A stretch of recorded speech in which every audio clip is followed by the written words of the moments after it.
स्वागत है आपका आपके अपने चैनल लक्ष्मी नारायण अकेडमी में। आज हम एक ज्योमेट्री का दूसरा लेक्चर ले रहे हैं, जिसमें पहले वाले लेक्चर में हम पढ़ चुके थे कि ज्योमेट्री में बेसिक कॉन्सेप्ट क्या क्या चीजें थी। उनके बाद उनसे जुड़े हुए आगे भी जो कॉन्सेप्ट हैं वो आज हम यहाँ पढ़ेंगे। तो चलिए शुरू करते हैं आज के बेसिक कॉन्सेप्ट। इन कॉन्सेप्टों को यदि हमें अच्छे से पता है तो हम क्वेश्चन को देखेंगे और उनका आंसर कर देंगे।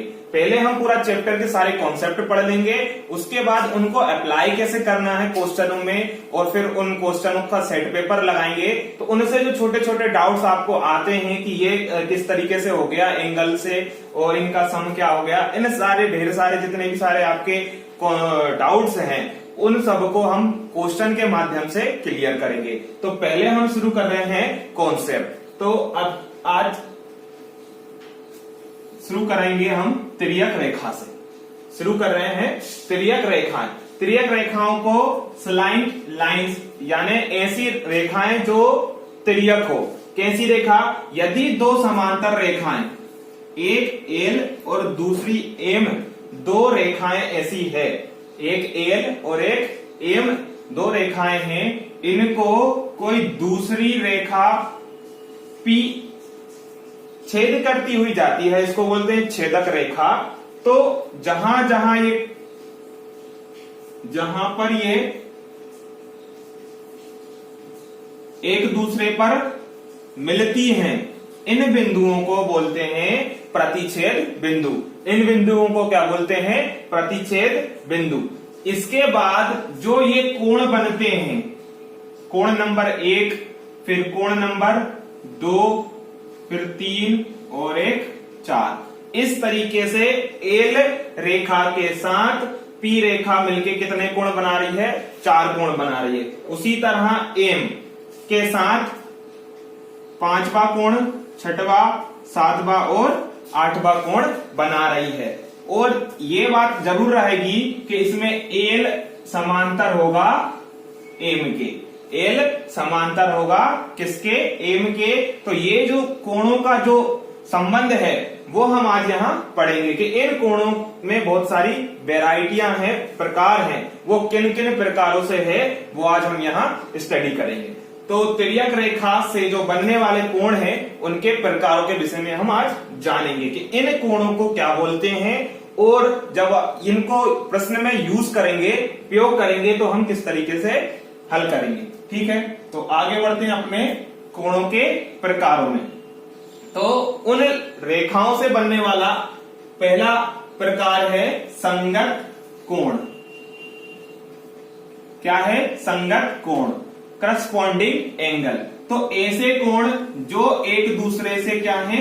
संगत हैं, संग में है। मतलब एक ऐसे कोण बनाए जैसे कोण 1 और कोण 5 कैसे हैं? समान है। जब दो रेखाएं समांतर हो, उनको कोई एक रेखा इस तरीके से काट रही हो, तो उनसे बनने वाला ये वाले एंगल, ये वाले कोण कैसे होते हैं? समान होते हैं। तो संगत कोण कैसे हो गए?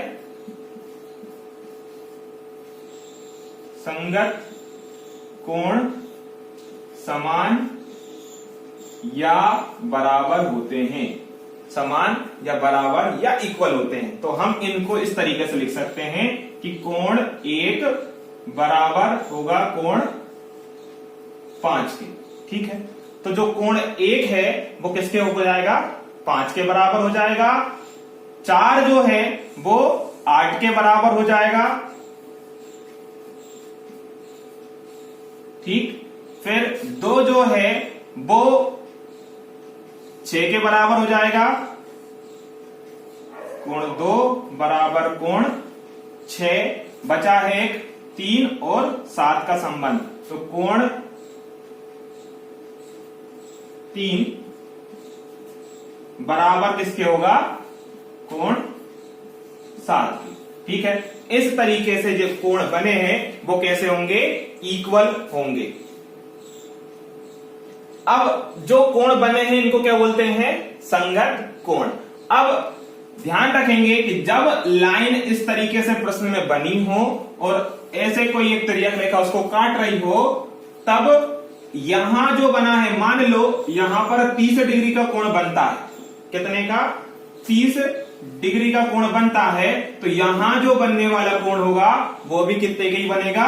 30 का बनेगा। सीधा प्रश्न पूछेगा आपसे कि बताओ यदि यहां पर मान लो 50 डिग्री का कोण है तो यहां कितना होगा? प्रश्न सीधा पूछेगा। यदि आपको पता है कि ये संगत कोण है तो आप बता सकते हो कि जहां क्वेश्चन मार्क लगा है वहां पर कितना डिग्री का कोण आएगा। ठीक है, केवल हमें याद रखना है कि संगत कोण क्या होते हैं? बराबर होते हैं। और संगत कोण किन्हें बोलते हैं?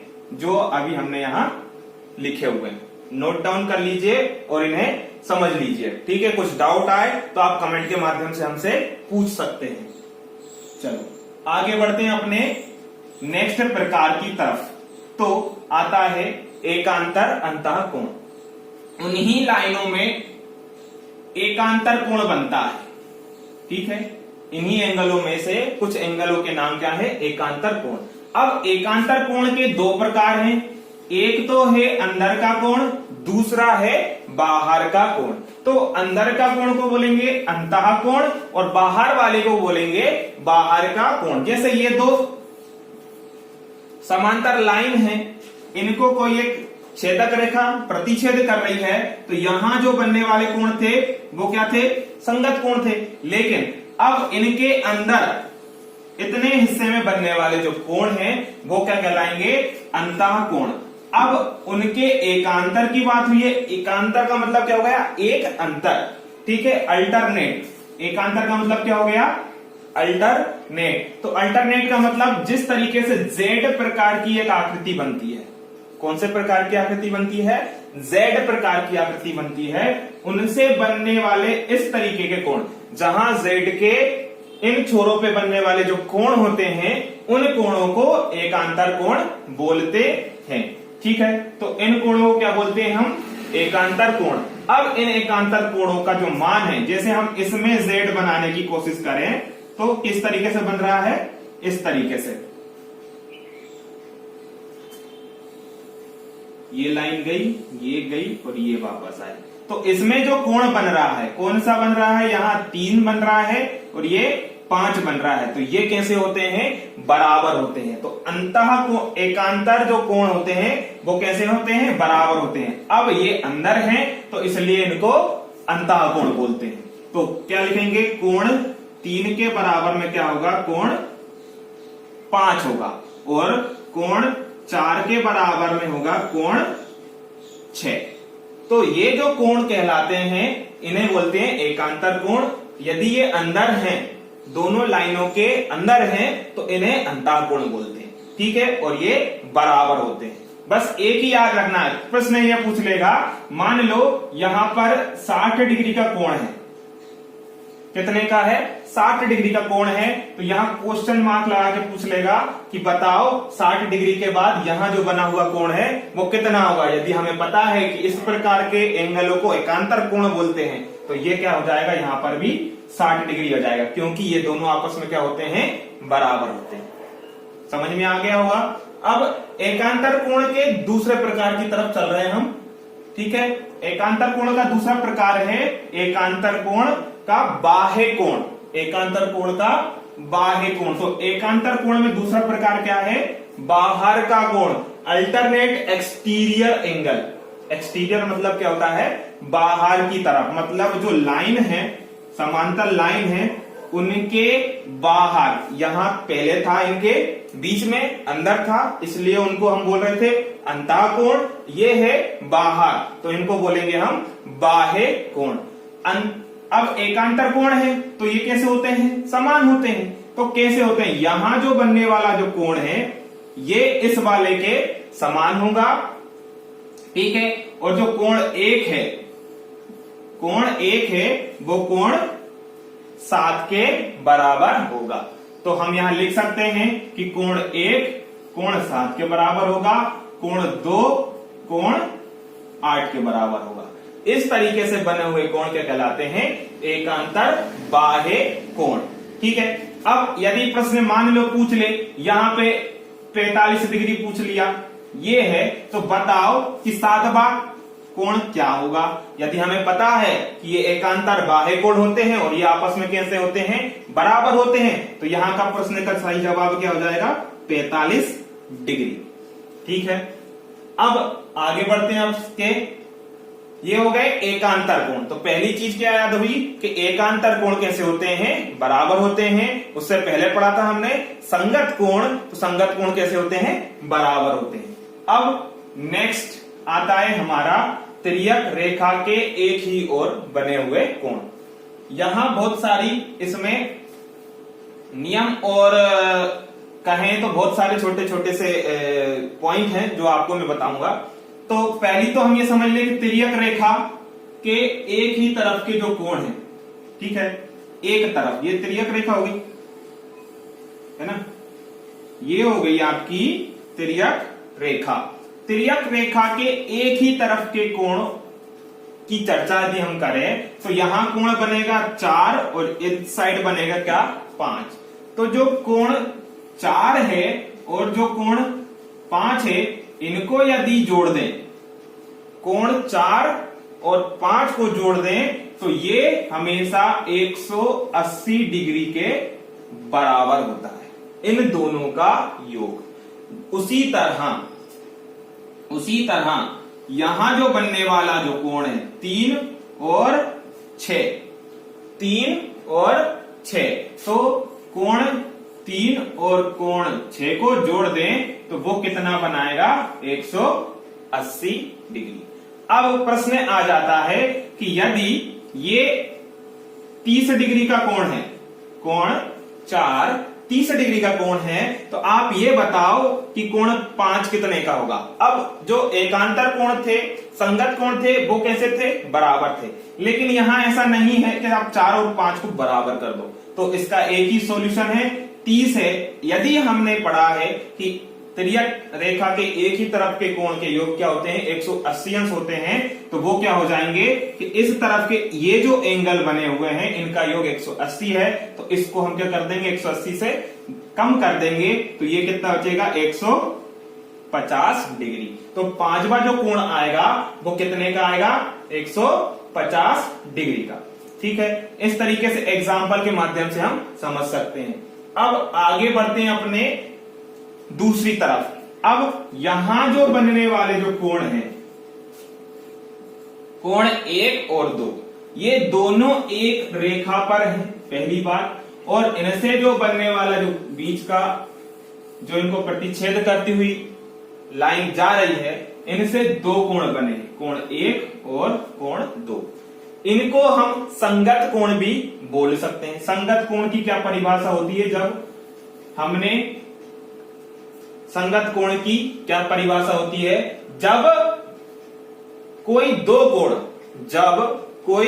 दो कोण एक ही शीर्ष पर मिले, एक ही शीर्ष से बने या एक ही शीर्ष पर मिले, और उनसे बनने वाली जो एक भुजा है वो कैसी हो, दोनों के लिए उपयोगी हो, मतलब कि कॉमन हो।